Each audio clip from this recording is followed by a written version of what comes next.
मन में श्रद्धा रखो, महाराज कहीं भी बुला लेंगे आपको। जहाँ आपका बुलावा होगा वहाँ बुलाएंगे। यहाँ के जो हिंदू हैं उन्हें हिंदू बनने की आवश्यकता है। चमत्कार क्या है, सबसे पहले तो यही देखना है चमत्कार क्या है।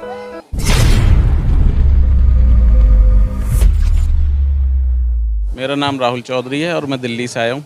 जैसा कि हम देख रहे हैं आपके द्वारा यहाँ पे कथा में आए हुए सभी लोगों के तिलक और रक्षा सूत्र बांधा जा रहा है। मेन मोटिव क्या है आपका? मेन मोटिव ये है कि हिंदू का जो आज के टाइम पे जो सनातनी हिंदू है उसके माथे से तिलक बिल्कुल गायब हो गया है। जहाँ की हमारी संस्कृति है कि हम अपने तिलक को लगाएं और हाथ में रक्षा सूत्र बांधें। इसके भी एक साइंटिफिक होते हैं, मतलब साइंस से रिलेटिव है, धर्म से है और साइंस से भी है। ये दोनों चीज़ से है। रक्षा सूत्र किस लिए बांधा जाता है? रक्षा कवच कर्ण को मिले थे कवच कुंडल, वो क्या काम करते थे? रक्षा करते थे ना। तो ऐसे ही है कि ये रक्षा सूत्र होता है जो मंत्रों के द्वारा बांधा जाता है। कुछ लोग जैसे कि आज की डेट में एक्सक्यूज देते हैं कि तिलक लगा रहे हैं तो पसीना आ रहा है इसलिए हम तिलक नहीं लगाएंगे, बह जाता है। देखो लोग बाग तो यहाँ तक भी कहते हैं कि किस्मत भी बह जाती है। ये तो तिलक है, अगर आज बहेगा कल रुकेगा। ऐसा नहीं है कि तिलक हमेशा ही बहता हो, हमेशा ही पसीना है। इससे तिलक लगाने से इंसान में एक तेज, एक चमक और एक सुंदरता भी आती है। आप किसी को भी देख लो जिसके मस्तक पे तिलक ना हो और फिर उसे तिलक लगा दो आप, फिर उसकी सुंदरता देखना। आपको प्रेरणा कैसे मिली, कहाँ से मिली ये प्रेरणा कि आपको ये कार्य सनातन धर्म से मिलती है।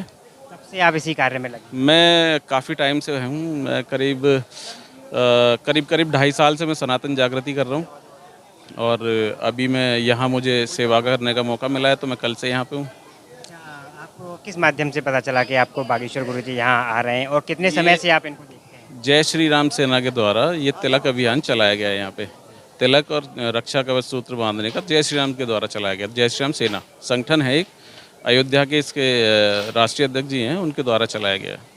बागेश्वर गुरुजी की अगर बात की जाए तो क्या आप बागेश्वर धाम से और बागेश्वर कब से परिचित हैं, आपसे जानना चाहूँगा। मैं काफ़ी टाइम से, मतलब करीब 2-3 साल से ही मैं उनकी वीडियोस वगैरह देख रहा हूँ यूट्यूब पे।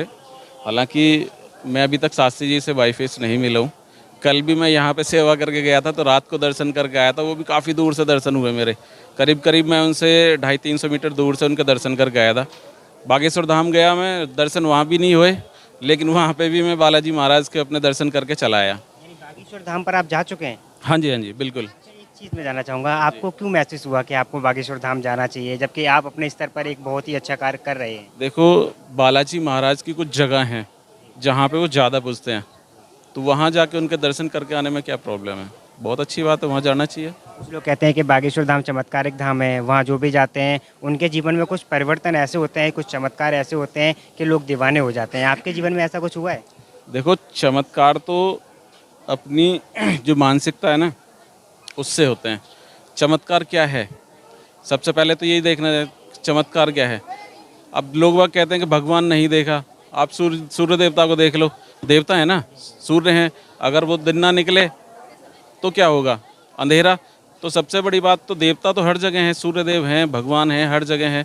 और ये जो बागेश्वर धाम की जहाँ बात कर रहे हो, जहाँ भी बालाजी को आप अपने घर पे बैठ के पूजोगे, चमत्कार तो वहाँ भी होंगे। आपने बताया बागेश्वर धाम बालाजी, लेकिन जो लोगों की आकर्षण है, आकर्षण का जो केंद्र है अभी की स्थिति देखी जा रही है, तो जो गुरुजी के प्रति है वो बहुत ज़्यादा है। लोग इतना आकर्षित क्यों हो रहे हैं उनकी तरफ, क्या खास नज़र आ रहा है? दरअसल क्या है, एक माध्यम होता है।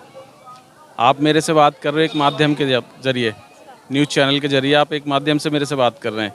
तो ऐसे ही हमारे गुरुजी शास्त्री जी एक माध्यम हैं बालाजी महाराज तक पहुंचने का। और बाकी बात रही जो आप बोल रहे हो कि वहां जाके आने का, तो भैया मन में श्रद्धा रखो, महाराज कहीं भी बुला लेंगे आपको। जहां आपका बुलावा होगा वहां बुलाएंगे। अभी कल की बात है, हम कुछ लोगों से बाहर मिले थे, वो लोग कह रहे थे जिस प्रकार से और बाबा एक्सपोज हुए हैं वही असर इनका भी होगा, सभी लोग एक से होते हैं। तो इस विषय में आपके क्या विचार? ऐसा कैसे हो सकता है कि हर आदमी एक जैसा हो जाए? जब एक हाथ में 5 उंगली एक जैसी नहीं हो सकती तो बाबा सब एक जैसे कैसे हो सकते हैं? आपको लगता है? कहते हैं कि अभी केवल वो 26-27 साल के हैं, तो ये दिलो दिमाग है, पता नहीं कब। सन्यासी बाबा की पूजा करना कोई मजाक तो नहीं है ना, छोटी मोटी कोई पूजा है। सन्यासी महाराज की पूजा करो, फिर पता चलेगा कि कितनी मेहनत करनी पड़ती है, कितनी श्रद्धा है, कितना सब कुछ करना पड़ता है। यहाँ आने वाले लोगों में आपको कितनी श्रद्धा और विश्वास दिख रहा है बागेश्वर धाम और बागेश्वर को? मुझे तो बहुत श्रद्धा दिखती है लोगों में। हिंदू राष्ट्र होना चाहिए। हिंदू राष्ट्र ही है। आपको किसने बोला है हिंदू राष्ट्र नहीं है? बागेश्वर देखो, गुरुजी सुनो सुनो मेरी बात सुनो। इस देश के दो टुकड़े हो गए, बंटवारा हुआ। क्यों हुआ था? क्योंकि बोला गया था कि मुसलमान इस देश में इनके साथ नहीं रह सकते। जिन्ना ने बोला था कि मेरा खाना पीना अलग, मेरा रहन सहन अलग, मेरा पहनावा अलग, तो मैं इनके साथ नहीं रह सकता। जब उसके लिए अलग से देश दे दिया तो बाकी जो बचा वो हिंदू ही राष्ट्र बचा ना। तो लेकिन वो हिंदू राष्ट्र की जगह सेकुलर लिख दिया कांग्रेस ने। यही गलती कर दी। ये आज भी हिंदू है और कल भी हिंदू देश ही रहेगा। ऐसा कोई नकार नहीं सकता इस चीज़ को। अगर तुम पुराने तथ्यों को उठा के देखो तो यही निकल के आएगा। और बाकी बात रही कि अभी डिक्लेयर नहीं हुआ है तो हो जाएगा मेरे भाई, ज़्यादा टाइम नहीं है। यहाँ के जो हिंदू हैं उन्हें हिंदू बनने की आवश्यकता है। देश अपने आप हिंदू बना हुआ है। क्या करना होगा लोगों को? जैसे कि वो गुरुजी तो खुले मन से कहते हैं और इसी के लिए वो बहुत ज़्यादा चर्चा में भी रहते हैं। लोग उनका विरोध भी करते हैं, छोटी छोटी गलतियों को लेके उनके पीछे पड़े रहते हैं। और वो खुले मन से कहते भी हैं कि भारत में रहना होगा, सीताराम कहना होगा। अभी हमको और आपको अपने स्तर पर क्या करने की आवश्यकता है? नहीं तो अगर उन्होंने ये बोला है कि सीताराम कहना होगा तो सीताराम कहने में क्या हर्ज है? क्या बुराई है? कोई बुराई नहीं है सीताराम कहने से। एक बात बताइए, अगर हम अभी उठा के देखें, अपने इतिहास को पढ़ते हैं, तो हम सबसे पहली पीढ़ी पर जाते हैं तो ब्रह्मा जी के पास पहुंचते हैं। ब्रह्मा जी ने दो उत्पत्ति की, मनु और शत्रुपा। उनके वंशज आज तक चले आ रहे हैं ना। तो उन्हीं में भगवान राम थे, उन्हीं के बुद्ध हैं। भगवान राम के ही वंशज है ना महात्मा बुद्ध। तो ऐसी वंशावली तो चली आ रही है इसमें।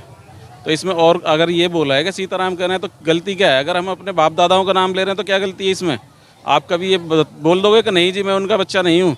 अपने पिताजी का ही नाम लोगे ना। और अगर 2-4 पीढ़ी पहले निकल गई हैं और उनके नाम से अगर आप संबोधित कर दिया जाए तो उसमें क्या बुराई है? कोई बुराई नहीं है। मैं अपने आप को रामदूत बोलता हूँ। मैं देवसेना का देव योद्धा हूँ। आज भी अगर मेरी कहीं ज़रूरत है तो मैं हर जगह जाता हूँ। जैसे कि हिंदू होकर ही लोग हिंदुत्व का विरोध कर रहे हैं। अभी आपने देखा हो पटना में जो हुआ गुरुजी के साथ, कुछ लोग कह रहे थे कि एयरपोर्ट पे नहीं आने देंगे, वापस लौटा देंगे। जो वहाँ की जो सरकार थी वो भी हिंदू ही थे। तो इस प्रकार का जो विरोध कर